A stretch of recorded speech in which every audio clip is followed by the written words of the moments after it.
Nyai Roro Kidul, Sang Ratu Samudra Selatan. Di sepanjang pesisir selatan Pulau Jawa, ombak tak pernah benar-benar tenang. Masyarakat percaya di balik gemuruh laut itu bersemayam seorang penguasa agung. Nyai Roro Kidul, sosok yang tak sekadar legenda, melainkan bagian dari ingatan budaya yang diwariskan turun-temurun. Konon, jauh sebelum dikenal sebagai Ratu Laut Selatan, ia adalah seorang putri kerajaan bernama Dewi Kadita. Ia hidup di lingkungan istana yang megah, diduga berkaitan dengan wilayah kerajaan Pajajaran. Parasnya sangat cantik, tutur katanya lembut, dan hatinya penuh welas asih. Namun kecantikan dan kebaikannya justru menimbulkan kecemburuan. Seorang selir raja yang iri menginginkan tahta untuk anaknya sendiri. Dengan tipu daya dan bantuan kekuatan gelap, ia mengutuk Dewi Kadita. Tubuh sang putri mendadak dipenuhi penyakit kulit yang menjijikkan. Istana yang dulu memujanya kini menjauh. Bahkan ayahnya sendiri terpaksa mengusirnya demi menjaga kehormatan kerajaan. Dewi Kadita pergi tanpa tujuan. Berjalan menyusuri hutan, lembah, hingga akhirnya tiba di pesisir selatan Jawa. Dalam keputusasaan ia mendengar bisikan gaib dari ombak yang bergulung.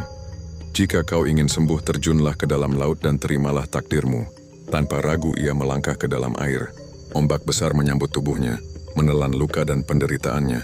Ajaibnya, ketika ia muncul kembali tubuhnya telah pulih sempurna. Bahkan kecantikannya melampaui manusia biasa. Saat itulah ia berubah. Bukan lagi sekadar manusia melainkan penguasa Laut Selatan. Sejak saat itu ia dikenal sebagai Nyai Roro Kidul, Ratu Samudra Selatan. Banyak kisah yang berkembang tentang hubungan spiritualnya dengan raja-raja Jawa, terutama dengan Panembahan Senopati. Konon ia menjalin ikatan gaib sebagai pelindung kerajaan, menjaga keseimbangan antara dunia manusia dan alam gaib. Hingga kini kepercayaan terhadap Nyai Roro Kidul masih hidup. Di tempat-tempat seperti Pantai Parangtritis, masyarakat sering memperingatkan pengunjung untuk tidak mengenakan pakaian hijau, warna yang diyakini sebagai warna kesukaan sang ratu. Banyak yang percaya, mereka yang melanggar bisa dipanggil oleh ombak. Namun di balik kisah mistisnya, legenda ini menyimpan makna yang dalam. Ia adalah simbol kekuatan perempuan, ketabahan menghadapi pengkhianatan dan transformasi dari penderitaan menjadi kekuasaan. Apakah Nyai Roro Kidul benar-benar ada? Atau ia hanya cerita yang hidup karena keyakinan manusia?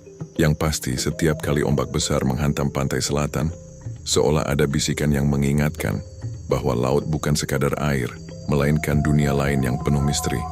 Dan mungkin masih dipimpin oleh seorang ratu yang tak terlihat.